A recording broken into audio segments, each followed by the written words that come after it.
जय माता दी। आगे आगे बजरंगी पीछे भैरो भैया, आगे आगे बजरंगी पीछे भैरो भैया, बिचवा में शेरा चढ़ी आवताड़ी पटना से पटन देवी मैया,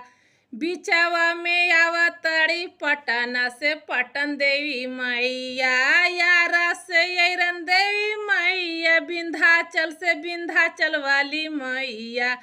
भागतन के लिए है खबरिया, आवताड़ी पटना से पटन देवी मैया,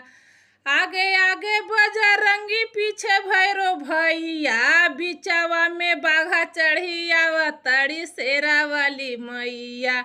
भागतन के लिए है खबरिया, बिचवा में आवताड़ी विंध्याचल वाली मैया।